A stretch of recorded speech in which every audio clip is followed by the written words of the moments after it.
El día de hoy les queríamos como comentar algo que ya habíamos charlado en una de las clases anteriores, pero queríamos refrescar, es que, bueno, está previsto que para los estudiantes que lleguen a la instancia de promoción, se va a realizar un trabajo que implica un análisis, ¿no?, de un caso puntual con el marco teórico que trabajemos acá durante todo el cuatrimestre.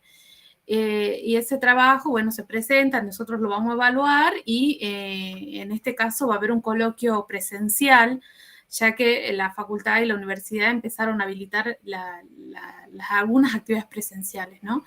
Eso va a ser a fines de noviembre, diciembre, ahí entre fines de noviembre y los primeros días de diciembre, sin que choque con mesa de exámenes, va a ser esa instancia, así que bueno, también lo queríamos avisar para que se vayan preparando para esa instancia que también es de alguna forma ir volviendo a la universidad, ¿no?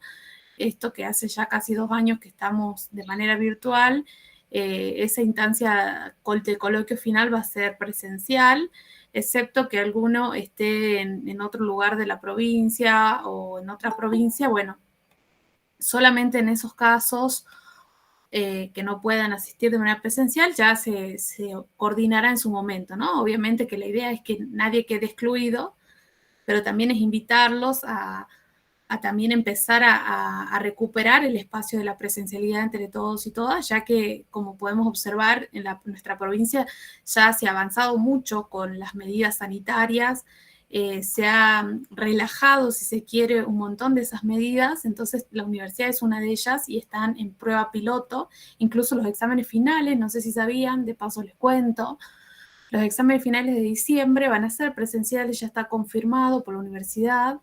Así que bueno, también a partir de la próxima mesa, quienes tengan que rendir tienen que saber que lo tienen que hacer de manera presencial. Y bueno, saber que uno de los requisitos que se va a pedir es el tema de la vacunación, así que tienen que estar como atentos con eso también, porque bueno, es uno de los requisitos que pone la universidad. Creo que solo en el caso que no se hayan vacunado, tienen que hacer una declaración jurada, algo así, es un trámite con el departamento de alumnos. Pero bueno, eso ya cada uno lo tiene que averiguar. Si ustedes están vacunados y tienen el carnet, no va a haber problema. Pero vayan teniendo en cuenta esas posibilidades de retorno a la presencialidad y además saber que en ese retorno también vamos a poder posibilitar un diálogo que ahora en la virtualidad a veces es medio complejo porque no nos vemos, no tenemos como la dinámica de diálogo y esa instancia final va a ser un análisis con una articulación teórica. Entonces es importante que vayan leyendo, que no se atrasen con los textos, porque se va a evaluar también la cuestión teórica, no solo comentarios, ¿no? No solo charlas, sino también la cuestión teórica. Así que bueno, eso era un aviso que ya lo habíamos charlado el otro día, pero bueno, quería refrescarlo. Hernán, ¿querías hacer una pregunta? Sí, hola, ¿me escuchan? Sí, te escuchamos. Sí. Buen día, profe. Buenas tardes, profe, también, María Rosa. Sobre el recuperatorio del TP1 nunca encontré el recurso para subirlo. Había estado esperando este fin de semana y nada, no quería darlo Creo por que tu perdido al TP. compañera lo subió. Creo que tu compañera lo subió. Si no me equivoco, sí te corregí el tuyo. Ya están todos Bueno, eso corregidos. preguntaré con las compañeras. Bueno, Sí, fíjense porque bueno, ya están todos los TP1 corregidos, los recuperatorios y la primera instancia, y también está corregidos los foros. Así que si no vieron la bueno, nota, pueden ingresar. gracias. De nada. Y de paso les aviso que cuando uno recuerden que las notas, tanto de TP como de parcial, como de foro, de todo, están medidas en porcentaje en el Moodle, ¿sí? Y que hay un cuadro de equivalencias para que vean cuánto equivale la nota. Es decir, si yo en el práctico me saco 80%, no es que tengo un 8. Tengo que ir al cuadrito de equivalencia y revisar que el 80% equivale a un 7, por ejemplo, y el 60% equivale a 4. Eso tienen que revisar para que después no haya malos entendidos. Bueno, creo que con los avisos podemos arrancar, profe Gerardo. Sí, Melanie, ahí está avisado en el foro de novedades la reprogramación de lo que me preguntas, del control de lectura. Bueno, Vamos adelante. ahí te paso. Sí. Buenas tardes a todos y a todas. Hoy vamos a trabajar sobre cuestiones que tienen que ver con los modelos sociales que se disputan. En términos políticos, se disputan la hegemonía durante mucho tiempo, ¿no? O sea, desde la constitución, diríamos, del capitalismo, o desde el momento en que se instala como sistema hegemónico, el capitalismo, volviendo inclusive un poco hacia algunas cuestiones que nosotros planteábamos en Estado, Poder y Medio, en el capitalismo siempre hay conflictos de intereses entre los diferentes grupos sociales. En primer lugar, porque hay una desigualdad grande entre los propietarios y los no propietarios, eso como cuestión general. Y después dentro de los sectores, diríamos, propietarios o dominantes, también hay conflictos de intereses que tienen que ver con los que cada uno defiende, ¿no? Entonces, cuando uno plantea una explicación sobre las propuestas de desarrollo o las propuestas críticas de la dependencia, en realidad está tratando de señalar eh, algunas, algunas problemáticas, algunas cuestiones políticas que se dieron en un determinado momento histórico para definir el rumbo, la orientación. Nosotros en Estado, Poder y Medios, y acá también lo hemos reiterado, decimos que el poder más importante en una sociedad moderna, ¿no es cierto?, es el poder político. ¿Por qué? Porque es el que obliga a la sociedad al cumplimiento de determinadas pautas, de determinadas orientaciones. Es decir, las leyes nos obligan a hacer determinadas cosas y esas, digamos, el contenido de las leyes muchas veces es el resultado de la resolución de un conflicto interno de la sociedad. Es decir, qué cosa se puede hacer, qué cosa no se puede hacer. Eso está establecido por las leyes que regulan las relaciones. Ahora, esas leyes no son realizadas en abstracto, es decir, no es que hay, diríamos, un cuerpo de leyes universales que cada país va tomando y las va utilizando. No, las leyes son, digamos, las formas como las sociedades organizan su convivencia. Entonces, el poder político puede obligar a la sociedad a que determinadas cosas se hagan o determinadas cosas no se hagan. Ahora, ¿quién le da contenido al poder político? ¿Quién le da la orientación para ir en un determinado sentido o en otro? Para favorecer a unos y no a todos o no a otros. Es decir, ¿quién le da digamos, ese sentido a las leyes? Y son los poderes económicos, ¿no? Los poderes económicos, ¿por qué? Y porque el capitalismo se organizó y se estructuró a partir del poder que tenían quienes producían y quienes comerciaban y quienes financiaban. Es decir, el capital es el que de alguna manera marca o establece las condiciones para la existencia de un determinado modelo social. Para poner un ejemplo, por ejemplo, hoy debía tratarse en la Cámara de Diputados de la Nación un proyecto de ley que establece que las empresas deben colocar adelante, esto ya sucede en otros países, inclusive en Chile, que muchas veces se toma como modelo, se tiene que poner algunas cuestiones que hacen a que quienes van a consumir eso sepan qué hay adentro del paquete. ¿Mm? Si tiene mucha sal, si tiene grasas transaturadas, polisaturadas, es decir, para que puedan saber qué es lo que se está comiendo. Cuando uno abre un paquete de papas fritas y no sabe qué hay ahí adentro, cómo se hizo, cuáles son los efectos que pueden tener por la salud. Ese es un proyecto de ley que ya fue aprobado en el Senado. Va a la Cámara de Diputados.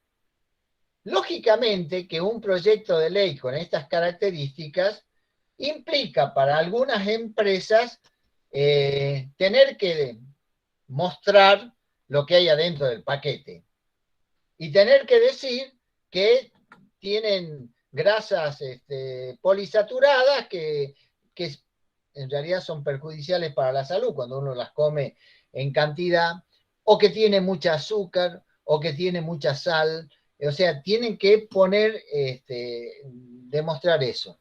Lógicamente las empresas van a resistir a eso, porque como les digo, hay cosas que uno compra sin saber qué está consumiendo y dice, ay, qué rico que es, pero no sabe que está comiendo algo que le hace mal a la larga si lo consume con frecuencia.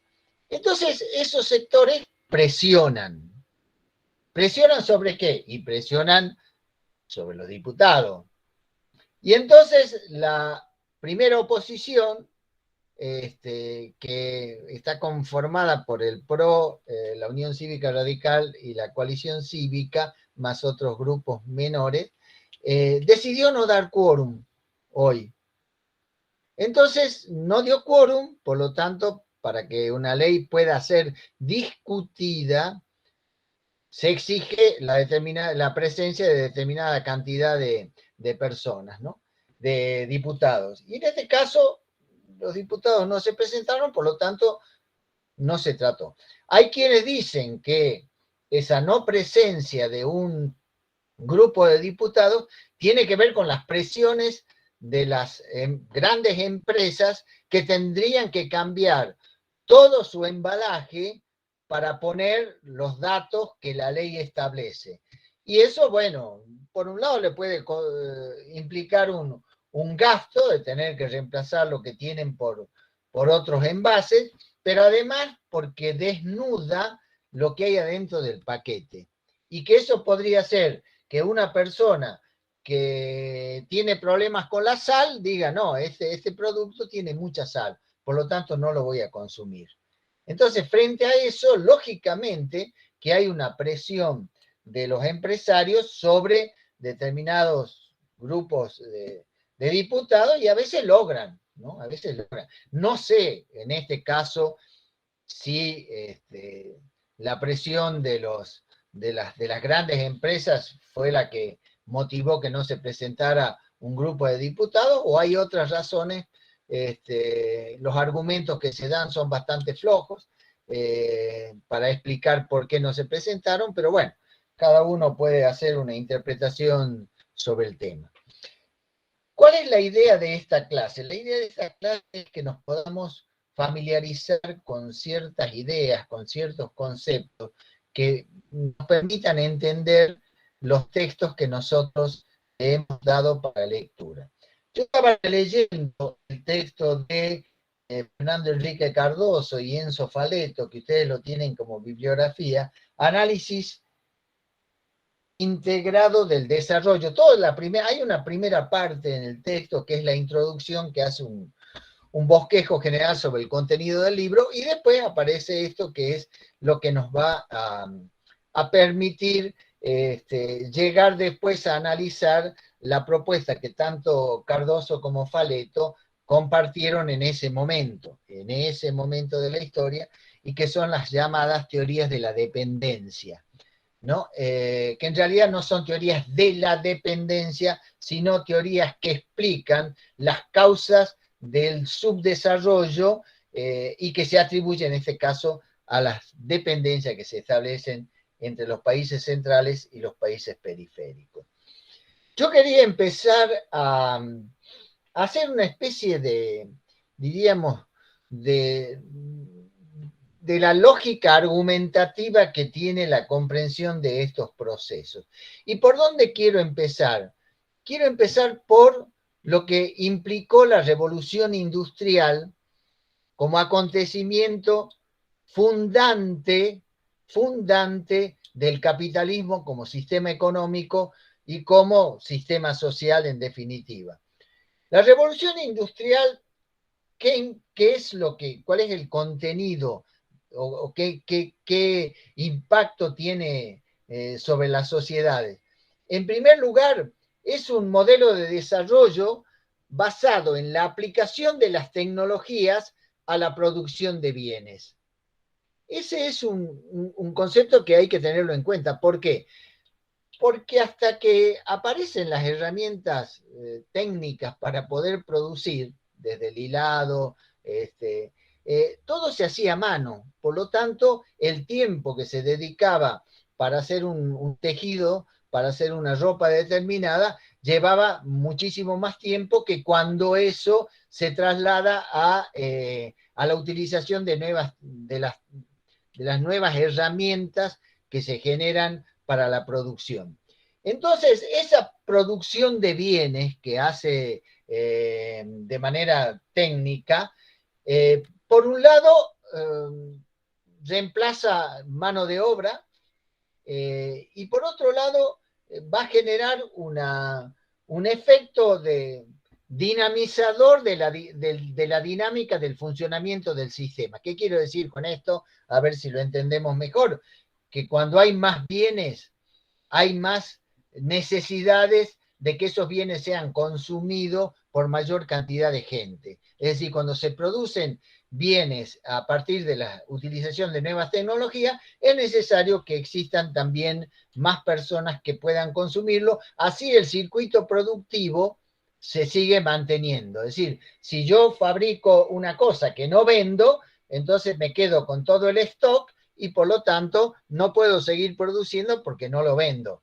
Sin embargo, cuando yo produzco algo que tiene mucha demanda, que mucha gente quiere tenerlo, eso hace que aumente la producción y en algunos casos que se incorporen nuevas tecnologías, etcétera, etcétera. Este es el punto de partida de la lógica del funcionamiento de la economía dentro del sistema capitalista.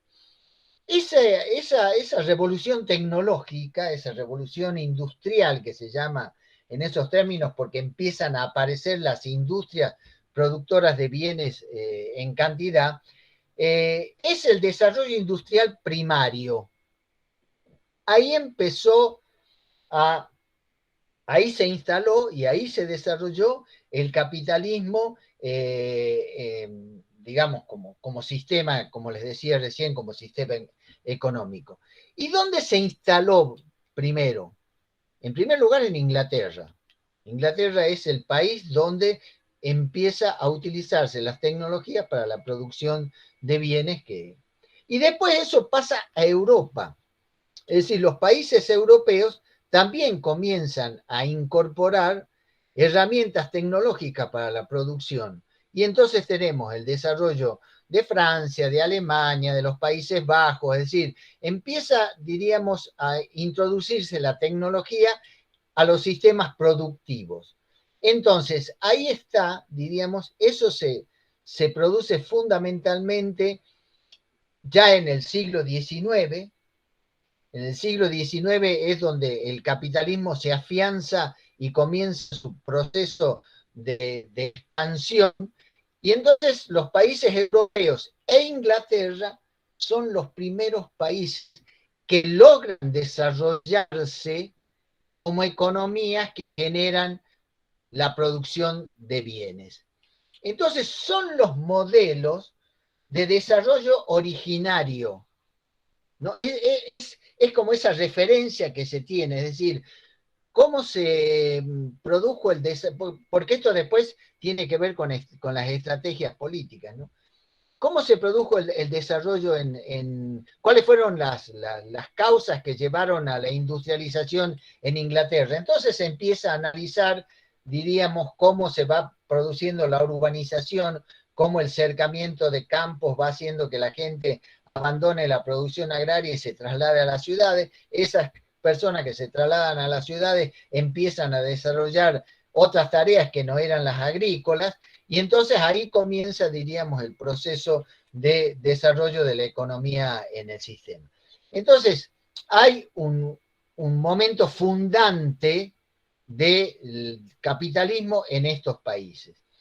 Eso a su vez produce que se empiece a generar una división internacional del trabajo.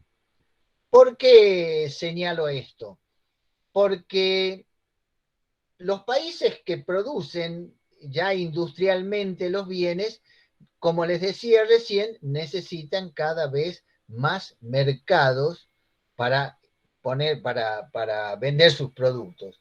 Y a su vez tratan de que en esos lugares donde se venden los productos elaborados, traer las materias primas que le permiten seguir con el proceso productivo o empezar procesos productivos nuevos, ¿no? Es decir, se descubre una planta que sirve para producir aceite, entonces ya no solamente es el aceite de girasol o el aceite de cualquier otra, de otro bien natural, sino que ya se produce con otra cosa, y entonces comienza ahí a expandirse el sistema productivo. ¿Sobre dónde se expande el sistema productivo? Sobre África, sobre Asia y sobre América Latina. Porque Estados Unidos también ya había comenzado su proceso, diríamos, coincidente con el desarrollo del capitalismo, más cuando en la guerra civil estadounidense triunfa el norte sobre el sur esclavista. Entonces, esa expansión sobre África, Asia y América se hace desde, esto es que hay que tenerlo presente, países que ya tienen un grado de desarrollo tecnológico avanzado en relación a lo que existía en estos países de esta periferia. Y ahí comienza, diríamos, a establecerse una relación de alguna manera desigual entre los productores de materias primas y entre los que venden los productos manufacturados. Entonces, ahí, en ese escenario, el mundo comienza a dividirse entre países que tienen un desarrollo tecnológico que le permite producir para mayor cantidad de personas y países que no tienen ese desarrollo tecnológico y por lo tanto, diríamos, su desarrollo es menor. Es lo que uno podría denominar o lo que se denomina países subdesarrollados. Porque, bueno, después vamos a preguntarnos, y bueno, pero ¿qué es el desarrollo en definitiva? ¿Cómo se mide el desarrollo? ¿Cómo se medía el desarrollo en esos momentos? Y se toman ciertos índices, ¿no? Ciertos parámetros que se dice que un país que tiene determinados ingresos, determinado nivel de ingresos, determinado nivel de educación, determinadas políticas sociales, etcétera, etcétera, es un país desarrollado, ¿no? Es un país que tiene, digamos, que mejora las condiciones de vida de por lo menos una parte importante de la sociedad a través de los resultados del desarrollo económico. ¿Se entiende? Entonces, ahí está, el desarrollo es un concepto que hace referencia a una serie de ítems que se utilizan para comparar. Es decir, un país desarrollado posee estos valores, ¿no es cierto? Cuando un país no posee estos valores, no es un país desarrollado. Por lo tanto, es un país subdesarrollado. Y ahí también puede haber diferencias, tanto en los países desarrollados como en los países subdesarrollados, ¿no? No es lo mismo el subdesarrollo en África, por ejemplo, que el subdesarrollo en América. ¿Por qué? Porque las formas de organización social a donde se instala el capitalismo es diferente, ¿no? Por ejemplo, qué sé yo, para poner el ejemplo de América Latina, en América Latina la ocupación territorial de la conquista fue sobre la base de la extensión. Entonces las tierras, acá se empieza a consolidar un poder terrateniente que es el que de alguna manera influye sobre los poderes políticos, ¿no? Entonces acá en América existe un poder terrateniente dueño de las tierras productivas, ¿no es cierto?, que influye sobre el poder político. En África es diferente. Primero, se producen arbitrariamente la formación de los países, es decir, los países de este continente África, como fue en América también, se crean países, se crean estados nacionales que muchas veces rompen con una unidad cultural o una unidad de cultura, de raza, etcétera, ¿no? O sea, se traza, ¿y eso quién lo hace? Y lo hacen los países que ocupan ese territorio. Entonces, qué sé yo, Inglaterra, Francia, Italia, en algún momento, son los países que van ocupando ese territorio, de alguna manera acompañando sus procesos de desarrollo. Ahí Profe, comienza, sí. disculpe una pregunta. Entonces, este concepto de desarrollo surge de los propios países que se consideran desarrollados, digamos. Son parámetros que después se los toman como referentes internacionales. Por ejemplo, las instituciones internacionales que se crean y las que después se van a crear más adelante, como las Naciones Unidas y todo lo demás, toman determinados parámetros para poder establecer una categoría. Fíjense en ustedes que actualmente hay un índice, el índice de Gini, que es el índice, digamos, desarrollado en Europa, ¿no es cierto?, que mide, ¿no es cierto?, entre 0 y 1 hay una, diríamos, una graduación de las desigualdades que se producen en la sociedad. Bueno, ese índice es un índice que se utiliza para primero, diagnosticar la situación de un determinado país, ¿no es cierto? Es decir, en la medida que los índices muestran que hay carencia y que hay dificultades, se puede definir que ese país tiene carencia de educación o de salud o de lo que sea, digamos, o sea, hay varios ítems. Eso se utiliza, inclusive ya después ahora en la actualidad, muchas veces se utiliza para los financiamientos internacionales, ¿no? A través de organismos como el Banco Mundial, que toma el índice de Gini y promueve determinadas propuestas para aquellos países donde cree que deben hacer esas inversiones, ¿no? Pero eso, bueno, después vamos a llegar. Entonces, son índices que se utilizan para poder comparar las estructuras de un país en relación con otro. Y digo que esto tiene consecuencias políticas, ¿por qué? Porque los países menos desarrollados van a tener algunas, digamos, disputas políticas por elegir cuál es el camino del desarrollo, que es lo que vamos a plantear ahora. Es decir, ¿cómo se sale del subdesarrollo? ¿Cómo se sale del menor desarrollo en comparación con los países del capitalismo originario? Bueno, esa es una lucha política. Hay algunos que van a decir, fíjense en ustedes, en la década de los 40, 50 más o menos, había propuestas políticas que planteaban la necesidad de que en estos países donde no existían las burguesías que habían hecho surgir el capitalismo en Europa, era necesario crear las burguesías. Era necesario, fíjense en ustedes, crear condiciones para que surja una clase social que no existe, porque en las sociedades duales, como veremos después, eran los dueños de la tierra y el pueblo escasamente alimentado, es decir, eran sociedades que tenían dos polos.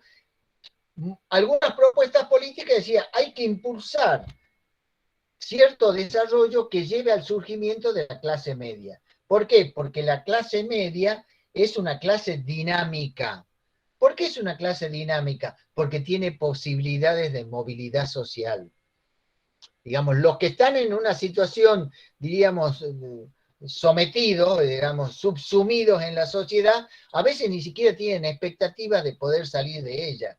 Sin embargo, la clase media, que es el gran logro de algunas políticas que vienen desde afuera, lo que logra la clase media es, bueno, eso lo vamos a ver un poquito más adelante, pero la clase media es un sector que algunos partidos políticos consideraban dinámicos. Y había que crear la clase media, había que generar hechos económicos que permitan el surgimiento de la clase media. ¿Para qué? Para que esa burguesía sea la burguesía que en la búsqueda por ascenso social o mejora de sus condiciones sociales impulse el desarrollo del capitalismo. Esas eran propuestas políticas. Va a haber otras propuestas políticas que no van a estar coincidentes con esto, ya eso lo veré. ¿Profe? Sí. Sí, lo estaba escuchando atentamente y sobre todo me entraba la reflexión de que es una manera de pensarnos y se viene pensando hace más de 100, 200 años, una manera europensante, ¿no? El tema del desarrollo, porque viene de ahí y seguimos hoy sin poder pensarnos desde otra lógica. No se respeta otra forma de cosmovisión, no se respeta otra forma de sociedad. Digamos, desde el surgimiento de ese desarrollo europeo, porque es europeo, con nombre y apellido, hoy no podemos salir de esas lógicas en ninguna parte del mundo. Y es complicado porque justamente por o embanderando ese desarrollo, se siguen pisoteando derechos, se siguen viendo formas de economía implementadas por estados nacionales, etcétera, etcétera, etcétera. Pero digamos, si bien yo entiendo que es importante entender el surgimiento de este desarrollo y cómo surgen estas lógicas, pero también me lleva a la reflexión de que como que seguimos en ese mismo círculo vicioso de no podernos vernos desde otro lado. Muy atinada la reflexión. Lo que pasa es que lo que estamos haciendo ahora es tratar de ver cómo se va produciendo el desarrollo en las sociedades capitalistas. Yo creo que hoy, por ejemplo, digamos, este capitalismo que surgió con la avidez de un desarrollo perpetuo y permanente, ¿no es cierto?, utilizando la naturaleza para producir más y para producir más bienes y otros bienes, ha llegado a un límite actualmente que pone en peligro la supervivencia del ser humano en el mundo, ¿no? Es decir, la contaminación, los cambios climáticos productos del deterioro de las condiciones naturales, es decir, todo eso está mostrando los límites a los cuales llegó este desarrollo que yo estoy tratando, diríamos, de desarrollar, porque para poder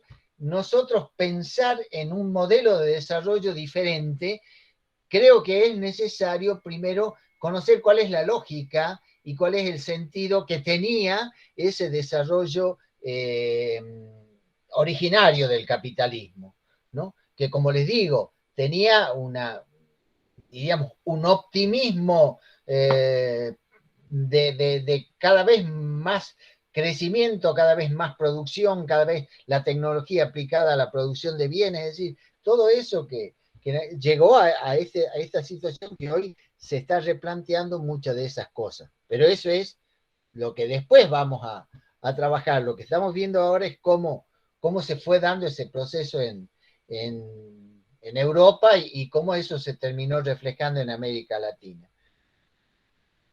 Yo diría que en el caso de Europa hay dos estrategias de desarrollo que se van a dar durante el siglo XIX, que surgen en el siglo XIX, pero que se van a consolidar en el siglo XX, ¿no? Y hay un modelo de desarrollo nacional que empieza en muchos casos a partir de digamos, de ese descubrimiento de las tecnologías. Es decir, ¿qué hace Inglaterra con su tecnología? Primero, desarrolla otra serie de actividades internas, por ejemplo, el carbón vegetal, digamos, empiezan a desarrollar otro montón de actividades para un mercado interno pero también ahí comienza para las exportaciones, ¿no? Es en el caso de los países centrales. En los casos de los países de la periferia del sistema, cuando uno habla de países centrales, hablas de los países del capitalismo originario. Y cuando uno habla de la periferia, habla de los países que de alguna manera establecieron una relación de desigualdad con esos países más desarrollados. ¿Qué pasaba en muchos de estos países? La idea del desarrollo nacional era la idea de la sustitución de importaciones, ¿no? Es decir, sustituir aquello que antes se compraba por cosas que se producían. Y hay algunos ejemplos, ¿no es cierto? Inclusive en América Latina, hay algunos ejemplos de propuestas políticas que apuntaban a la sustitución de importaciones. En algunos casos, forzados por la realidad. Fue el caso de la Argentina después de la crisis del 29. Hasta la crisis del 29, la Argentina establecía una relación con Inglaterra a la que le vendía productos primarios y compraba los productos manufacturados. Esa relación se rompe cuando se produce la crisis del 29, donde se detienen las economías, por lo tanto Inglaterra deja de consumir la cantidad de bienes que le compraba Argentina y por lo tanto Argentina también deja de comprar los bienes que producía Inglaterra y otros países porque ya no tiene recursos, no tiene fondos para poder comprarlo. Entonces comienza un proceso de sustitución de importaciones que tenían que ver con algunas industrias, fundamentalmente la industria textil, digamos, alimentos, eso eran las industrias que comienzan a desarrollarse. Fíjense ustedes un elemento interesante a tener en cuenta, ¿no? La regulación del mercado, ustedes se acuerdan que hemos hablado en otra oportunidad que el keynesianismo viene a ser la teoría que aporta a la idea de que el mercado debe ser regulado por el Estado. Bueno, en la década del 30, que gobiernan los conservadores, porque le dan un golpe de Estado a Irigoyen y se instalan gobiernos conservadores que proscriben inclusive a la Unión Cívica Radical irigoyenista,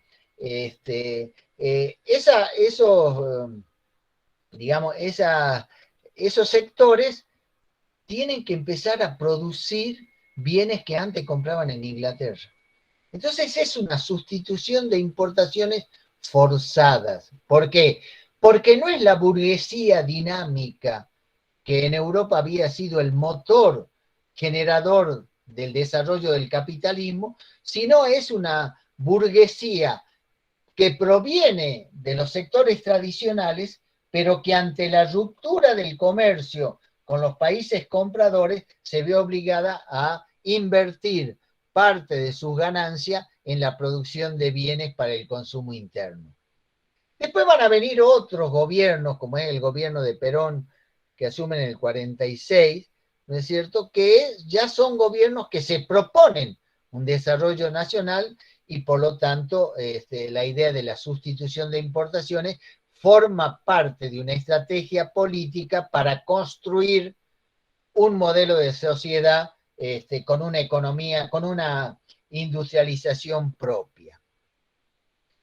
Esos modelos de desarrollo nacional tenían como eje el fortalecimiento del mercado interno. ¿Por qué? Porque el mercado interno genera una dinámica de consumo que hace que se produzcan los bienes, aquellos bienes que son necesarios para la convivencia, para la vivencia. Entonces, los modelos de desarrollo nacional van a poner énfasis siempre en la necesidad de fortalecer el mercado interno, porque ese es el que dinamiza, ¿no? El que dinamiza la economía. La innovación tecnológica ya no va a ser, como después veremos más adelante, una innovación que se trae, aunque a veces se pueden importar determinadas tecnologías para producir, pero en general se trata también de generar una tecnología propia que se adapte a las características y condiciones de la realidad, ¿no? Por ejemplo, que sea en la época de Perón, las cocinas, o sea, todos los bienes del hogar se los hacía aquí y por lo tanto había una tecnología que se aplicaba en ese sentido. Había un auto, el famoso auto, el justicialista, que era un auto, diríamos, que de producción nacional, que después tiene su continuidad más adelante con el Torino. El Torino es un auto que todavía anda en las carreras de autos en Buenos Aires. El Torino es un auto de construcción nacional con tecnología nacional. Entonces eso también es entonces el desarrollo nacional sobre la base de esto va a tomar estos ítems como, diríamos, las estrategias para consolidar un cambio en las condiciones existentes en la sociedad. Referencia. Hasta el peronismo, las sociedades en la Argentina eran sociedades que tenían mucho desarrollo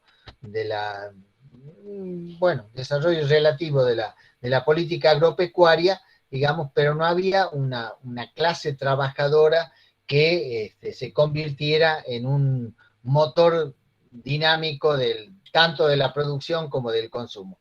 Y Perón genera eso en los gobiernos, en los dos primeros gobiernos, genera esa clase trabajadora al apoyar, promover y generar la industrialización interna.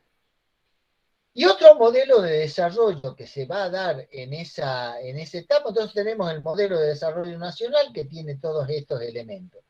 Y después hay otro modelo de desarrollo que uno podría denominar desarrollo dependiente. ¿Por qué desarrollo dependiente? Porque las políticas internas no intentan ir a mejorar la sustitución, o sea, a producir la sustitución de importaciones, es decir, generar los bienes que se necesitan, sino que se hace, diríamos, a partir de la apertura de la economía, ya sea para la inversión de bienes, de producción, financieros, etc. Es decir, ese capitalismo no es un capitalismo que tenga una base de sustentación que vaya de alguna manera transformando las tecnologías y por lo tanto avance en una consolidación de sociedad industrial, sino que depende, diríamos, de las políticas que lleven adelante las grandes potencias. Ejemplo, mientras en Estados Unidos la Ford ya había avanzado con la tecnología para la producción de autos, se importa a la Argentina autos que ya no se fabrican y ya no se fabricaban en Estados Unidos. Entonces le venden a las empresas, al Ford Argentina, de ciertos modelos que ya no se fabrican, y mientras tanto ellos siguen su proceso de evolución en los países donde se genera. Entonces hay una relación, diríamos, de subordinación del desarrollo, este desarrollo dependiente, dependen, casualmente la palabra lo dice, de las estrategias que van a llevar adelante los países centrales, es decir, los países industrializados. Entonces ahí ese desarrollo dependiente es un desarrollo que está orientado y de alguna manera sobredeterminado por algunos países centrales. En el caso de América del Sur, hay que tener en cuenta que en la división internacional del trabajo, esta que hablábamos hace rato, y por cuestiones geopolíticas y geoestratégicas, Estados Unidos se convierte en la potencia que tiene mayor influencia sobre los gobiernos de América Latina. O sea, eso se dio durante todo el siglo XIX y XX. Un elemento que hay que tener en cuenta para seguir analizando estos modelos de desarrollo es que a partir de la finalización de la Segunda Guerra Mundial, el mundo se divide en dos, ya lo hablamos esto en otras oportunidades. Es un mundo bipolar. ¿Y cuál es diríamos, el conflicto geoestratégico que se establece? La búsqueda por ampliar las zonas de influencia, tanto la zona de influencia del bloque socialista como la zona de influencia del bloque capitalista. Por lo tanto, se produce, diríamos, un conflicto, la famosa Guerra Fría, ¿cierto? Pero lo que creo que es importante tener en cuenta es que a partir de esa situación de tensión entre los dos bloques, las políticas que se impulsan hacia los países menos desarrollados o de la periferia van a formar parte de una visión geoestratégica, geopolítica por parte de los países centrales. Es decir, ya no podemos pensar que estos países van a ayudar al desarrollo de los países menos desarrollados o subdesarrollados, sino que lo que van a tratar es de crear las condiciones para evitar, en primer lugar, que avance el otro bloque sobre el bloque controlado por cada uno.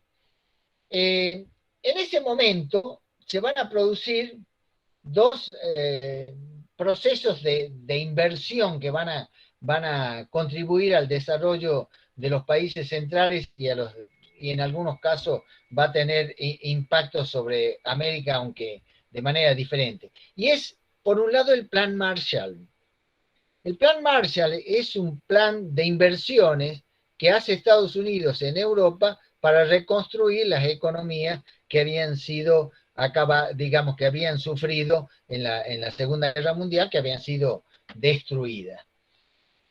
Y para América Latina, Estados Unidos crea la Alianza para el Progreso, que era también un modelo, diríamos, una propuesta de desarrollo económico, pero que estaba ligada fundamentalmente a esta búsqueda de establecer la hegemonía sobre el continente. Es decir, era un desarrollo dependiente que lo que pretendía Estados Unidos era evitar que se produjeran conflictos internos que pudieran hacer peligrar la estabilidad.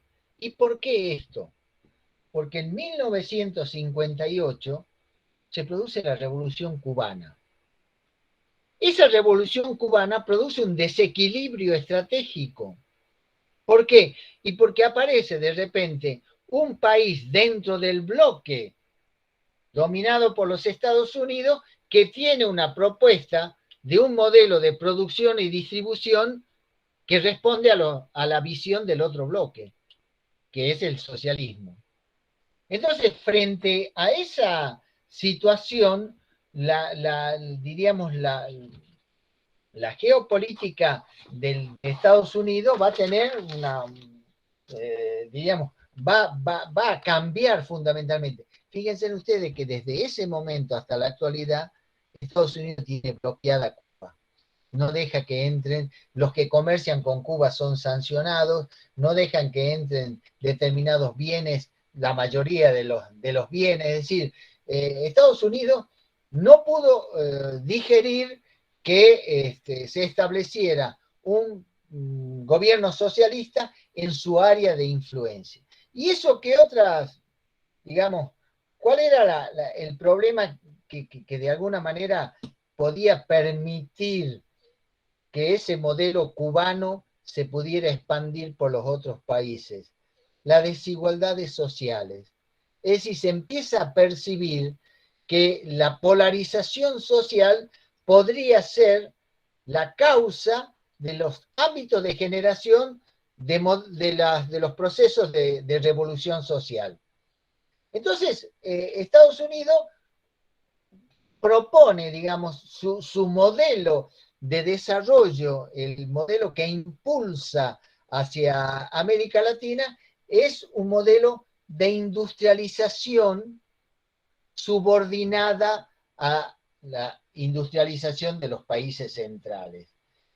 Esto que les decía, ¿no? Es decir, traer tecnología que ya no se usa, pero que sí mejora o por lo menos genera un cierto desarrollo en los países de la periferia. Y esa política, esa estrategia, tiende a formar esa clase media que yo les decía hace rato, no con la perspectiva de que fuese dinámica como lo fue en sus orígenes allá, sino que fuese las que de alguna manera generaran el consumo interno para permitir que la economía y la inversión económica se realice desde afuera hacia adentro. Por otro lado, la clase media, como yo les decía recién, es una clase social que se encuentra entre los propietarios, los que tienen más, y entre los trabajadores y los sectores marginalizados de la sociedad, que son los que en muchos casos apenas sobreviven. ¿Y cuál es el efecto político y el efecto social de la clase media? Que sirve como colchón al conflicto social. ¿Por qué? Porque la clase media considera que es posible la movilidad social, es posible que mejoren sus condiciones de vida, ¿no? Esa famosa idea de mi hijo el doctor, o sea, los padres se sacrifican para que el hijo pueda estudiar y se pueda recibir, y eso de alguna manera es una clase social que sirve de colchón en los conflictos sociales. Teniendo en cuenta, además, que la mayoría de los países latinoamericanos, y a excepción de por lo menos tres, con diferencias muy grandes, México, Brasil y Argentina, que tienen procesos de desarrollo industrial más adelante, el resto de los países eran países de economías duales, o sea, terratenientes, dueños de las tierras, sectores empobrecidos, marginalizados, y esa polarización sucedía en la mayoría de los países latinoamericanos. Entonces, la estrategia de crear la clase media era también para complejizar la trama social. Una cosa es la existencia de dos grupos que se enfrentan por contradicciones irrecuperables, y otro que en el medio exista un sector que tenga afinidades a veces quizás con los sectores trabajadores, pero que también tiene una afinidad con los sectores económicamente dominantes, ¿no? ¿Por qué? Porque su expectativa es poder llegar a eso, ¿no? Es decir, que su fortuna le permita pasar a ocupar una parte dentro de ese espectro. Ahí aparece en América, en este contexto, aparece lo que se conoce como las teorías desarrollistas. El desarrollismo es un fenómeno propio de América, no existe en otra parte del mundo, porque en Europa ya existía el desarrollo a partir de las primeras revoluciones del capitalismo. En África no existían por las condiciones sociales y el tipo de sociedad con una desorganización del Estado diferente, digamos, con una organización del Estado diferente a la que tenían los países europeos y América. Entonces, la trama social empieza a complejizarse y empieza a diferenciarse, a neutralizar. Y el desarrollismo aparece como la propuesta para esa clase social. ¿Por qué? Porque es una propuesta de industrialización sustitutiva de importaciones, pero a partir de la apertura de la economía a la inversión de capitales y de tecnologías. ¿no? O sea, se traen las fábricas, para instalarlas aquí, y por otro lado se financian los desequilibrios económicos que había por ser países de producción primaria y compradores de productos manufacturados. Entonces, ese es un modelo de desarrollo de apertura a la inversión extranjera, totalmente diferente o bastante diferente al de los planteos del desarrollo nacional, que ponía más énfasis en la búsqueda de una autonomía tecnológica para producir. Acá no, acá digamos se permite la introducción de las nuevas tecnologías o de las tecnologías que se exportan desde los países centrales. En esta etapa, la pregunta que el desarrollismo intenta resolver es cuáles son las causas del subdesarrollo. ¿Por qué los países son subdesarrollados? Va a haber todo un desarrollo teórico desde lo que se conoce como el funcionalismo norteamericano, en el campo de la antropología, en el campo de la sociología, en todo el pensamiento social, que van a atribuir al subdesarrollo a distintas condiciones propias de los países. En algunos casos hasta se apelaba a cuestiones raciales, ¿no? Es decir,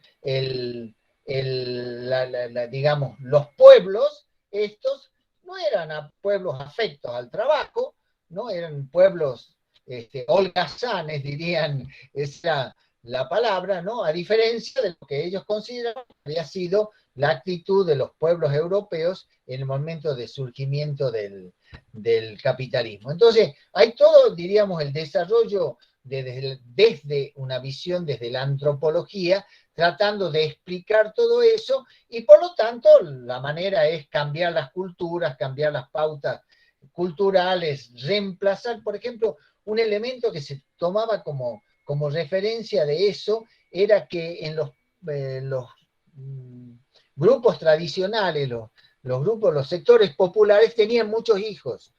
Entonces, al tener muchos hijos, eran económicamente inviables. ¿Por qué? Porque ningún trabajo le permitía a esos padres poder mantener tantos hijos.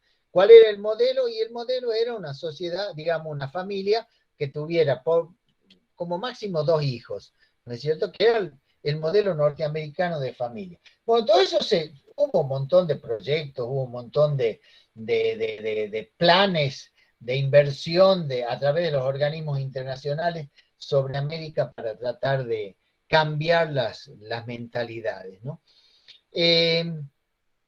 Cuando un país comenzaba, diríamos, a introducir estos elementos de la llamada modernización, que eso lo trabaja el texto que ustedes tienen que leer, que es entre la sociedad tradicional y la sociedad moderna, esta dicotomía que se plantea, a los países que adhieren a ese proyecto de desarrollo subordinado, diríamos, se los consideraba países en vías de desarrollo. O sea, que habían empezado el camino para poder desarrollarse, poder llegar a ser un país desarrollado, pero cuidado, nunca un país desarrollado que pudiera competir con ellos. O sea, siempre las tecnologías que se aplicaban, que se traían, etcétera, etcétera, eran, digamos, tecnologías que ya no utilizaban ellos porque tenían nuevas estrategias. O sea, no iban a crear competencia, iban a crear complementariedad. Por un lado se llevan los recursos naturales que necesitan para su crecimiento económico, por otro lado venden los productos que ellos mismos fabrican y en definitiva las ganancias que dan también se van afuera, ¿no? Entonces esa era un poco la rueda, la dinámica que existía a partir de esta visión de la sociología norteamericana que se desarrolla en todos los campos. En el campo del derecho, en el campo de la política, en el campo de la antropología, en el campo de la sociología, en el campo de la educación, la famosa idea de la educación como capital, ¿no? Es decir, mientras más educación tenés más capital humano, ¿no? Entonces el capital humano está formado por la cantidad de formación que has recibido y que lógicamente te permite, en esta idea de la clase media ascendente, poder ir mejorando, ¿no? Entonces vos vas mejorando en la medida que te vas formando. Entonces no es lo mismo el trabajo que tiene una persona que tiene el primario, el secundario o el universitario, ¿no? Entonces ahí empieza el capital humano, una de las teorías que en educación fue muy fuerte y que todavía se suele hablar, ¿no? De la educación como capital humano, ¿no? Es como, fíjense en ustedes, la referencia económica, ¿no? Es un capital, es un bien económico que se adquiere para poder mejorar sus condiciones de vida en la sociedad. Este es, diríamos, el modelo que se impulsa desde los países centrales. Un modelo de desarrollo dependiente, un modelo de desarrollo limitado en ciertos términos, porque además los países son países que tienen déficit de la balanza comercial. Sobre esto va a hablar mucho el texto ese que ustedes tienen para leer.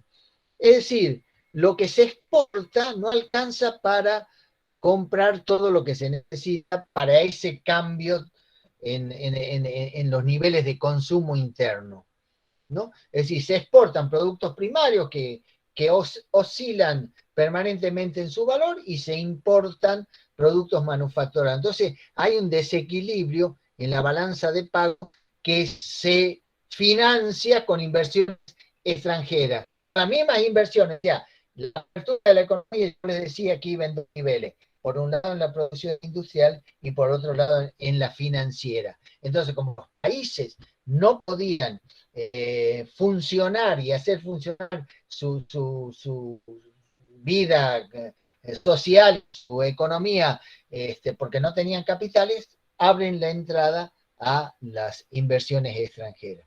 No sé, creo que había alguien que preguntaba, no alcancé a leer la pregunta. Pero es sobre el texto. ¿Cuál es el texto? Pregunta. El de Cardoso y Faleto de la unidad 2 que está subido en la plataforma. Ese es el texto. Bueno, ese es, diríamos, lo que sería el modelo de desarrollo propio y propuesto por el capitalismo central hacia la periferia. Sin embargo, esa situación de subdesarrollo existente en los países de la periferia latinoamericana fundamentalmente genera también otra búsqueda de respuestas que va a provenir desde lo que uno considera, y nosotros en Estado, Poder y Medio, en el cuadro ese que hicimos, lo ponemos como el pensamiento crítico. ¿Qué es el pensamiento crítico? El pensamiento crítico es un pensamiento que se elabora a partir de una crítica, valga la redundancia, a las condiciones que existen dentro del sistema capitalista. Es decir, yo hace rato les decía, el sistema capitalista genera desigualdades y mantiene desigualdades. La mano, digamos, la existencia de una desocupación grande, digamos, de altos niveles de desocupación en una sociedad, y más en el momento en que las sociedades estaban consolidando su modelo de desarrollo, la mano de obra desocupada es un ejército de reserva, como dirían el marxismo. Un ejército de reserva significa gente que está esperando que le den trabajo, y eso hace que el salario se deprecie, porque yo siempre voy a encontrar a un necesitado que esté dispuesto a trabajar por menos plata de la que estaba el que tengo trabajando, ¿no? Entonces, hay ciertas condiciones, diríamos, del funcionamiento del sistema que producen estas desigualdades y las consolidan, ¿no? Es decir, esa idea de la movilidad social queda para un sector intermedio. Fíjense ustedes que el único país, o uno de los únicos países, quizás México y Argentina sean los países que han desarrollado una clase media más amplia, ¿no? Fíjense ustedes que el resto de los países latinoamericanos tienen un nivel de clase media muy bajo, ¿no? O sea, no han desarrollado la clase media. Bueno, desde esta perspectiva crítica al sistema, lo que se pregunta es, ¿cuáles son las causas del subdesarrollo? Las causas del subdesarrollo son las que dice el funcionalismo norteamericano, de que nuestras culturas, que nuestra organización familiar, que nuestros valores, que nuestra forma, cosmovisión, es la que impide, o acá hay otras razones que podrían explicar el subdesarrollo. Y entonces empieza toda una producción de textos, también en el campo de la antropología, en el campo de la filosofía, en el campo de la sociología, en el campo de la economía, en todo, diríamos, en todo lo que son las ciencias sociales, se empiezan a buscar respuestas. ¿Dónde están las causas del subdesarrollo? Y ahí, en este caso, Faleto y Cardoso van a formar parte de un grupo de pensadores, en este caso brasileros, que van a tener una fuerte influencia en el pensamiento económico, político y social de América en la década de los 60 y de los 70, que van a plantear que el subdesarrollo es producto de la relación desigual que existe entre los países desarrollados y los países subdesarrollados. Es decir, el subdesarrollo es una consecuencia de la relación desigual con el desarrollo, con los países desarrollados. No son causas internas las que generan ese subdesarrollo, sino que hubo desde el principio, desde el comienzo del desarrollo capitalista, hubo una política de subordinación y de sometimiento a los países a los cuales se les sacaban las materias primas y se les vendía los productos manufacturados. Entonces, el problema del subdesarrollo no es que se esté en una etapa para llegar a ser una sociedad desarrollada. El problema del subdesarrollo es que estas economías son dependientes de las políticas y las estrategias que marcan los países centrales. Entonces el problema es la dependencia. La dependencia es la que impide que los países puedan desarrollarse. La dependencia es la que impide la toma de decisiones políticas autónomas, porque se depende del desarrollo tecnológico que se importa y del financiamiento que se importa. Esas son las causas del subdesarrollo. Entonces, ¿cómo se sale de esta atadura? La única manera, o la manera en que se pensaba en ese momento, hay que romper con la dependencia. Hay que generar procesos políticos que rompan con la dependencia tecnológica, económica, política de los países centrales, fundamentalmente en el caso de América Latina, de los Estados Unidos, y generar procesos de desarrollo autónomo. Eso, un poco volver a esa idea del desarrollo nacional, nada más que en algunos casos ya no se lo plantea como un desarrollo basado en el nacionalismo, como había sido a mediados del siglo XX, de las ideas nacionalistas de boga en esa época, sino un modelo de desarrollo que tenga una política de crecimiento y de redistribución. Es decir, una política que achique las distancias entre los que más tienen y los que menos tienen. Es decir, una propuesta de desarrollo basada en una justicia social, si queremos utilizar ese término, con una autonomía política que permita la toma de decisiones sin depender de los países. Bueno, ese fue el sueño de los 70, romper la dependencia. Y ahí hubo todo un conflicto social y la juventud en esa época fue uno de los baluartes de la lucha por romper con la dependencia. En algunos casos a través de la lucha política tradicional y en otros casos a través de la lucha armada, que fue otro de los fenómenos de esa época, de los 70. Y entonces ahí la idea era romper la dependencia. Entonces las teorías de la dependencia son una serie de desarrollos teóricos, no hay una teoría, hay una serie de desarrollos teóricos que van a analizar las causas y van a tratar de responder a la pregunta, ¿cuáles son las causas del subdesarrollo de nuestros países? Y ahí vendrán estos elementos que todavía tienen vigencia en muchos casos, ¿no? Hay quienes todavía sostienen, o sostenemos, que hay una relación entre la estrategia de los países centrales y los problemas que uno tiene internamente.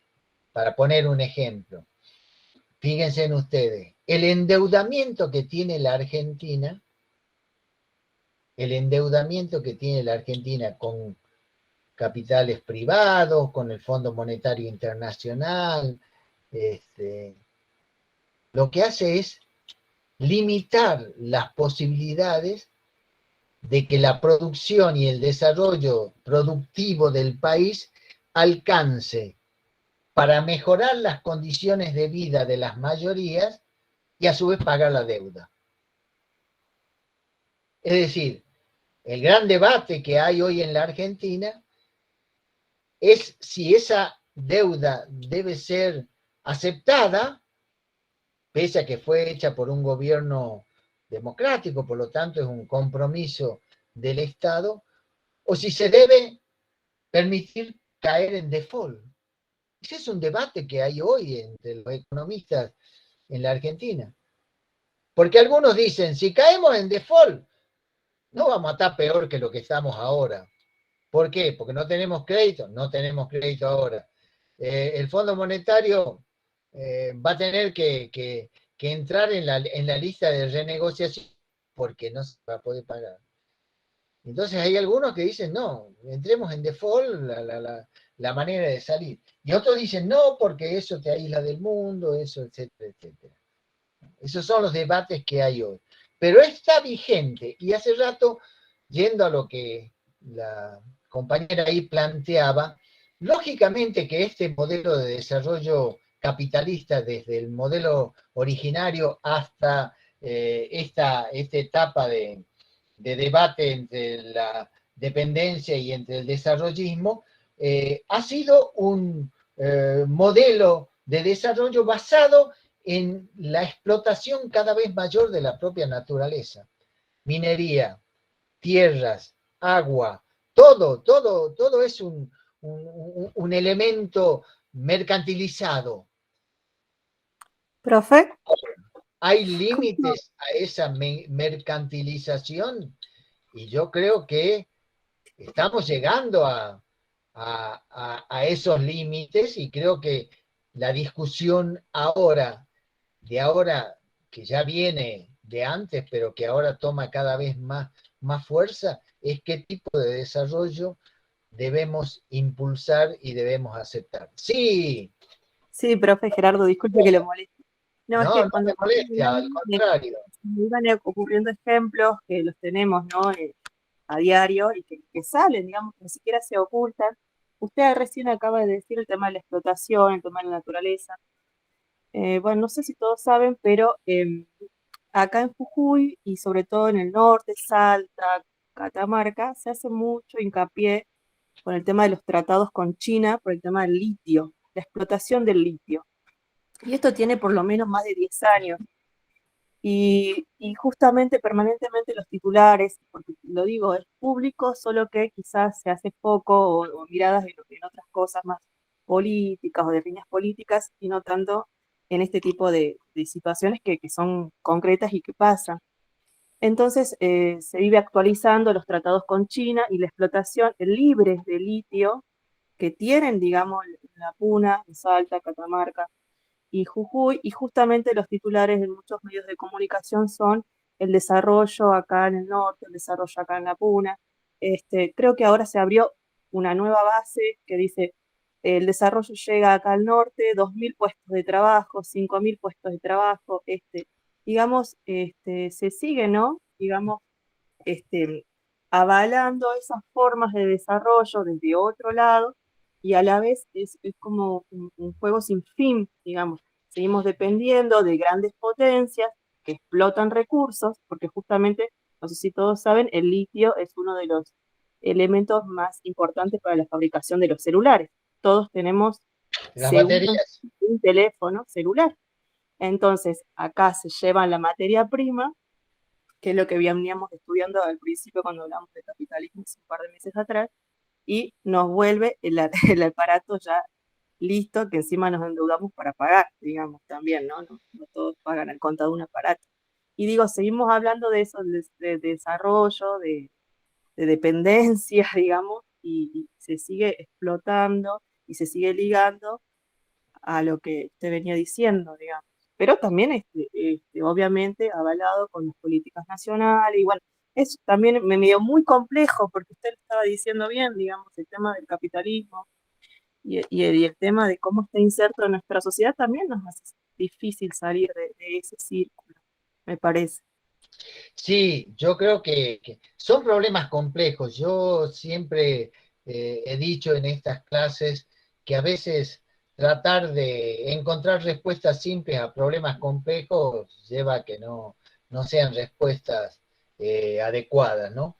Es evidente que lo que está pasando con esta reacción que en muchos casos está viniendo desde sectores de la juventud que ven que el futuro es bastante peligroso. Entonces hay como una reacción, ¿no? Hoy hay un replanteo. Ahora, las, las reformulaciones o los replanteos que se hacen siempre van a provenir, o por lo menos hasta ahora, provienen de las teorías críticas. No provienen de las teorías del sistema.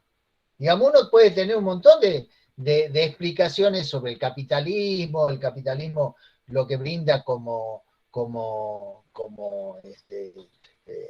ventaja para los países, la tecnología, etcétera, etcétera. Pero en realidad lo que estamos asistiendo es a una voracidad en algunos casos muy grande sobre la naturaleza. Contaminación de los mares, la práctica desaparición a veces de algunas especies, porque son, digamos, en el caso de los pescados, los de los peces son explotados a niveles que impiden la reproducción. Es decir, hay un montón de problemas que hoy están en la mesa y que es responsabilidad. Por eso me parecía importante tratar de ver cómo se vino desarrollando esta cuestión y este debate, porque hoy se abre otro debate. Otro debate donde ustedes son sujetos activos. ¿Por qué? Porque tiene que ver con su futuro. Tiene que ver qué va a pasar con la contaminación, con el tema del agua, que el calentamiento global, ¿no? Se vio en los veranos actuales lugares de 40, 45 grados que antes no tenían esas temperaturas. O sea, son las nuevas preguntas, ¿no? ¿Cuál es el modelo de desarrollo que nos conviene como sociedad para tener futuro? Ger, Sí. Alejo puso en el chat, es como que dependemos de otros países para desarrollarnos y no de nosotros mismos. Necesitamos que las empresas de afuera nos den trabajo a pesar de que tenemos salud y educación gratuita. Buscamos el desarrollo afuera. Es el comentario. Bueno, esa es la relación que viene establecida. El tema es si se acepta esa relación, porque a ver, tampoco la pensemos como modelos puros, ¿no? La disputa por los modelos de desarrollo, internamente hay dos ámbitos donde se pueden generar estas políticas y estas estrategias. Uno es el Estado y otro es el capital privado. Ahí nos vamos a encontrar con distintas propuestas políticas, algunas que dicen que el Estado debe reducirse y encargarse de algunas actividades que hacen al sostenimiento del orden en la sociedad, y en ese caso el sector privado es el que avanza y el que se encarga de todas las cuestiones vinculadas a lo cotidiano de las personas, salud, educación, vivienda, Eso quedaría en manos del sector privado. Y hay otras propuestas políticas que en esta dualidad va a decir, no, el Estado debe tener mayor responsabilidad y el sector privado debe ser complementario de las políticas del Estado, pero no predominar el interés privado sobre el interés público. Esos son dos proyectos, digamos, son dos modelos que están en discusión actualmente en la sociedad, en la Argentina y en otros países, no es un fenómeno nuestro, un fenómeno propio. Es lo que está discutiéndose en Chile, es lo que se está discutiendo en Brasil, es lo que se está discutiendo en Bolivia. Es decir, ¿cuál es, fíjense ustedes, en Bolivia, la armonía con la Pachamama, con la madre naturaleza, ¿no? Hay toda una reivindicación de los valores de la naturaleza. Entonces, buscar un desarrollo económico que no destruya la naturaleza. Pero bueno, la avidez del capitalismo no tiene límites. Fíjense ustedes lo que pasó ayer. Ayer el famoso corte de WhatsApp, Facebook, etcétera, etcétera, etcétera. El mundo se paró. Y hay quienes dicen, hay distintas hipótesis, ¿no? Y una de las hipótesis es que el dueño quiso mostrarle al mundo que él tiene el poder. Zuckerberg dice, yo tengo el poder. Porque si yo corto todo, se acabaron las bolsas de comercio, se acabaron los intercambios comerciales, se acabó todo. Yo soy el dueño del poder. Esta es una hipótesis. Otra hipótesis es que hubo una pirateada, otra hipótesis es que hubo otras cosas, pero es así, ¿no? Demostró que es poderoso. Así que eso me parece que hay que tener muy, muy en cuenta, ¿no? Son nuevas condiciones, ese es el escenario. ¿Que tenemos respuesta? No, no tenemos respuesta. Se la está buscando. Cada uno va a adherir a aquello que se identifique más con su cosmovisión. Pero se está buscando respuestas. ¿Por qué? Porque venimos, como decía Rosa Analía, estamos todavía, supervive un modelo de desarrollo capitalista que se basa en todo esto que venimos hablando. Y es necesario parar la mano, como dirían en el fútbol, parar la pelota, cosa que es difícil. ¿Cómo paramos la historia? ¿Cómo paramos la historia? La historia tiene una dinámica que es muy difícil, digamos. Pero entonces hay que subirse a ese tren y tratar de reorientar el destino en función de la supervivencia de la especie humana. Así de sencillo y así de peligroso. Lo que está en peligro hoy es la supervivencia de la especie humana a mediano plazo. Tampoco es que el año que viene, ¿no? Como algunos que dicen que viene el apocalipsis, ¿no? Entonces hacen ritos satánicos por el apocalipsis. No, no es mañana, no es dentro de 5 años, pero dentro de 20 años, 25 años, la cosa va a estar mucho más complicada, mucho más complicada. Y si ahora para algunos es difícil vivir en este mundo, imagínense ustedes cuando esto se complejice más. Bueno. Hay algunos comentarios, A ver. ¿te parece que los lea? Andrea dice, tener educación pública no es suficiente, los materiales, el movilizarse requiere de recursos también, el Estado no brinda ni garantiza cubrir las necesidades. Gonzalo dice, ni siquiera los propios capitalistas pueden parar la mano, porque eso significa una pérdida de beneficio contra los otros. Y otra vez Andrea dice, existe otra realidad. Miles de profesionales no tienen espacios para ejercer, así que la lógica de forzarse años no garantiza tu crecimiento, ni hablar de quienes no tienen ni siquiera alguna habilidad para sobrevivir. Bueno, no hay que ser tan pesimistas sobre las cosas porque si bien hay ciertas cosas que están determinando los ciertos comportamientos, ahí le estamos, fíjense en ustedes, ¿no? Cuando nosotros decimos, el Estado debería dar más para permitir que una persona pueda hacer.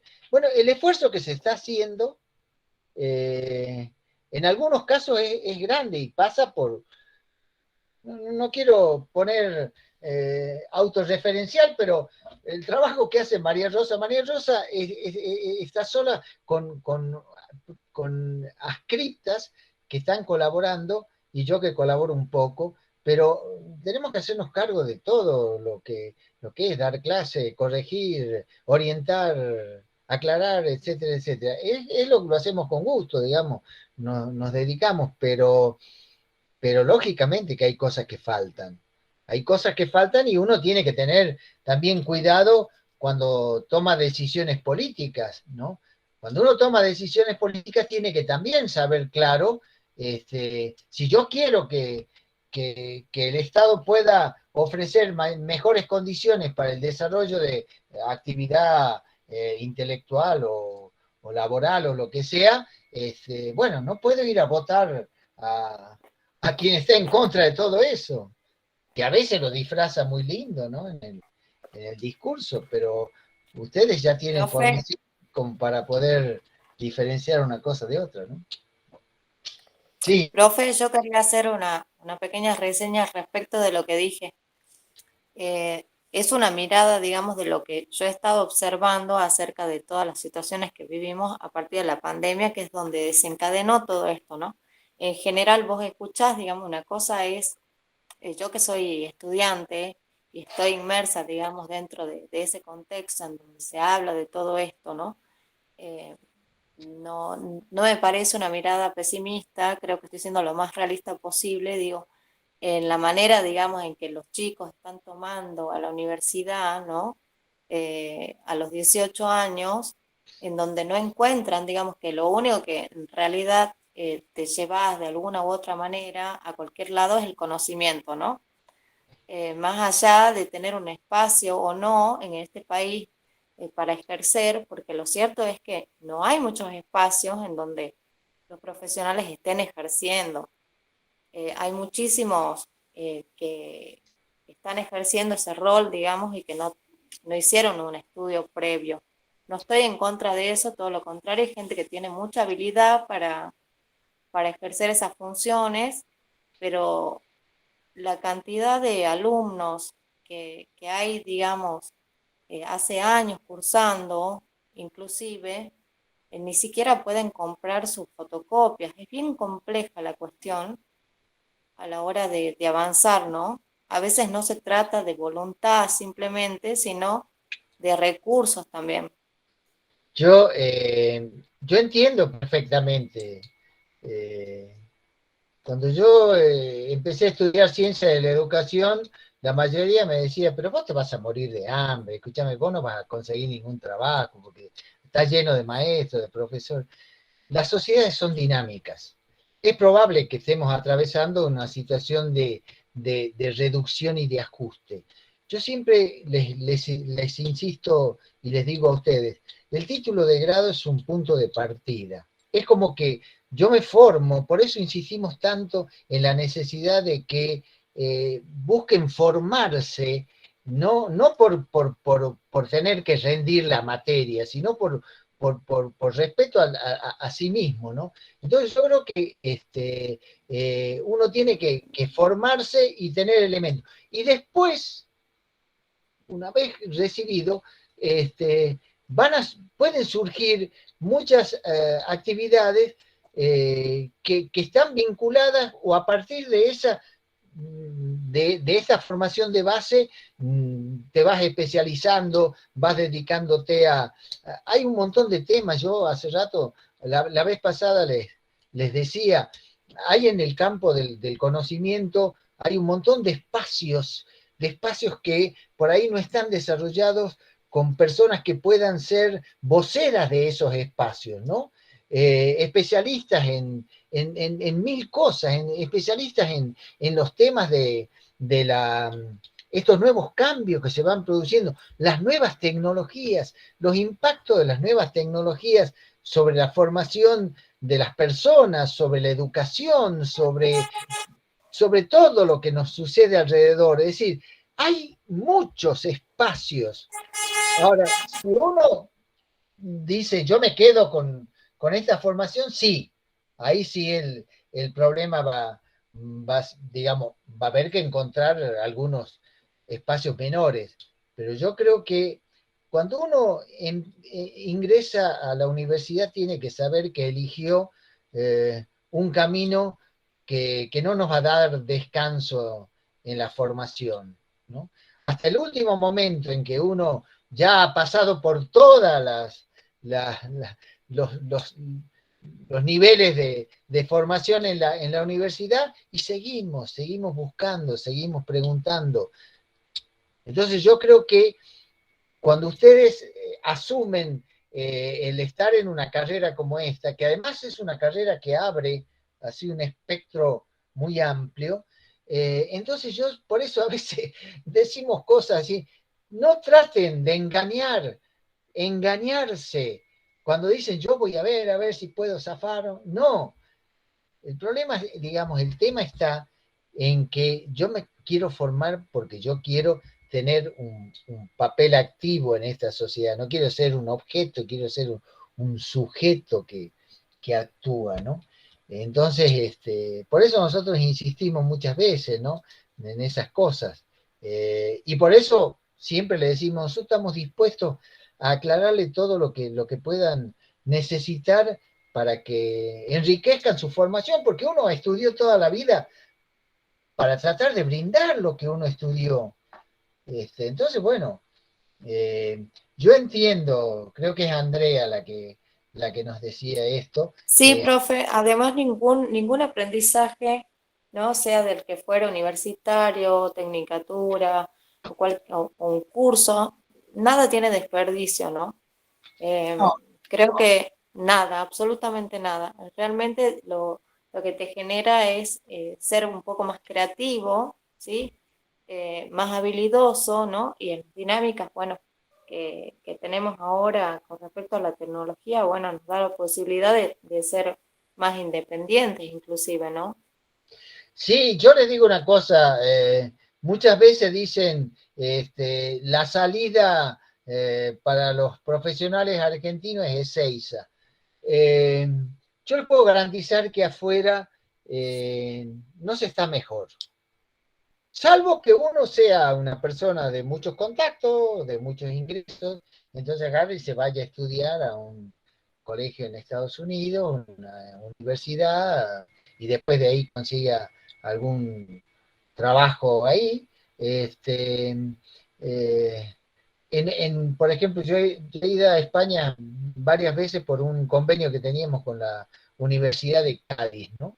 Y yo lo que me acuerdo es que hay comunidades latinoamericanas, entre las cuales una de las que me acuerdo mucho eran las ecuatorianas, que hay muchísima gente, muchísimos ecuatorianos y ecuatorianas viviendo en España, pero no son los que tienen los mejores trabajos. No son los que tienen los mejores trabajos. Entonces, muchas veces porque no hay alternativas, o sea, en el lugar donde viven están tan mal, que algo mejor pueden estar en otros lugares. Pero yo les puedo garantizar que el espacio está acá y que uno también tiene que abrir esos espacios, ¿no? No esperemos que estén abiertos, ¿no? No esperemos, hay que abrir esos espacios.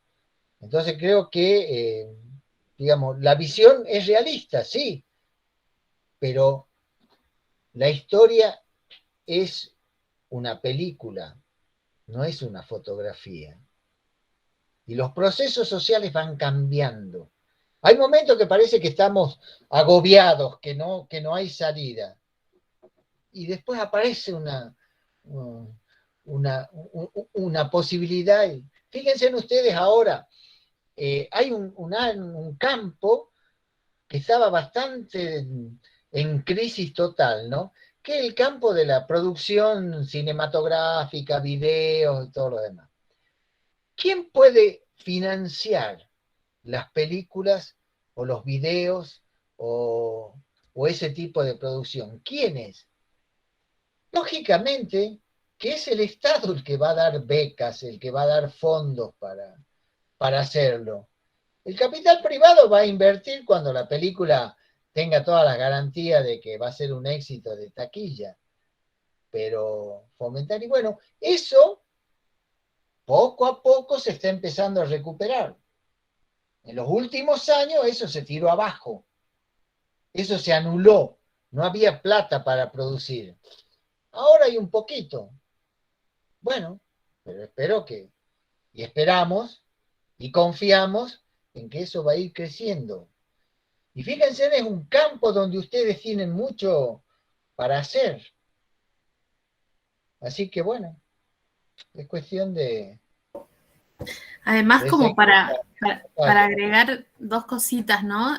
Creo que es una problemática lo que plantea Andrea, que es una preocupación, ¿no? Generalizada de muchos de los y las estudiantes que están finalizando o están avanzando en la carrera, porque sí se observa esto que ella plantea, ¿no? Que tiene que ver con la cuestión de la profesión, pero bueno, creo que hay que tener claro por una parte que la comunicación es un derecho humano y por ende todos los ciudadanos y ciudadanas tienen el derecho a comunicar, ¿no? Entonces, ahí hay un primer problema, ¿no? Si lo queremos plantear desde el lado del profesionalismo, que justifica de alguna forma por qué hay muchas personas trabajando en los lugares que les corresponden, por ejemplo, a los comunicadores, pero que no tienen título, ¿no? Incluso hay un montón de estudiantes también trabajando en un montón de espacios y no tienen título.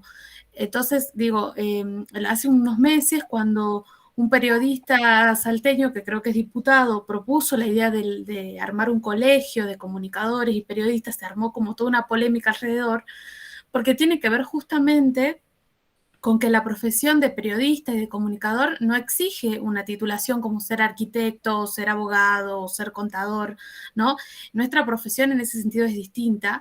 No digo somos mejores o somos peores quienes egresamos de la universidad pública, somos distintos, ¿sí? Y distintas, ¿no? El transcurso por la universidad nos brinda una formación que no todos la tienen. Entonces creo que por un lado es muy importante que sepan aprovechar ese paso por la universidad y todas estas instancias de aprendizaje que no son solamente en el aula, ¿no? Bueno, en el aula virtual ahora, sino en un montón de otras instancias cuando uno aprende, ¿no? Cuando uno participa en proyectos, en congresos, en investigación, en extensión, todas esas instancias que nos brinda la universidad nos permite formarnos como profesionales críticos, ¿no? A todas estas cuestiones que, por ejemplo, hoy problematizamos con la teoría de la dependencia. Y después otra cuestión que también es real es que nuestra carrera está muy atrasada en relación a temáticas vinculadas a lo que la sociedad demanda actualmente, ¿no? Entonces creo que ahí también hay que ser sujetos y sujetas activos y activas, ¿no? Demandando a nuestra escuela, a nuestra facultad, a nuestra universidad que nos reconozca como profesionales. Somos una carrera históricamente excluida del presupuesto, digo, ¿no? Esto que decía hace rato el profe de cómo estamos como cátedra, es una situación que la vivimos todas las cátedras de comunicación, siempre hemos sido excluidos, y eso hay que demandarlo también. Necesitamos una actualización, esto que Gonzalo decía recién, los medios digitales hoy nos dan una oportunidad que antes no teníamos. Bueno, pero para trabajar en un medio digital hay que saber diseño, hay que saber edición, y nuestra universidad no te da esa formación, pero hay que demandarla. Entonces creo que ante la situación problemática que observamos, tenemos que actuar. Ustedes como estudiantes, nosotros en nuestro lugar, hay que actuar y no quedarnos solamente en la problemática, sino que estamos en ese momento de hacerlo. Ahora paso la palabra. Yo completaría una sola cosa que me parece muy correcto lo que dice María Rosa. Nosotros, bueno, hay un grupo de gente que está impulsando la posibilidad de la formación docente para los egresados de la carrera. Que eso también abre otro campo. Pero además hay que exigir especializaciones. Eso que dice María Rosa es muy cierto. Hay que empezar a exigir, yo bien, ya terminé el grado, pero hay que exigir especializaciones que me lleven por donde yo me siento más cómodo, más cómoda. A mí me gusta hacer video, entonces tengo que tener la posibilidad de... La universidad pública es la única que me va a permitir hacer eso a muy bajo costo o gratis. Cualquier otro lugar es carísimo. Fíjense ustedes lo que cuesta una carrera en la Universidad Católica. Entonces, como dice María Rosa, hay que empezar a movilizarse para que, y una vez egresado también, ir sobre digamos, tratar de movilizar a la gente que está en la conducción de las escuelas para que se avance en la formación y en la especialización a partir del punto de partida que es el título de grado. Sí, María. Jeremías quería hablar. Te pasamos la palabra. Sí.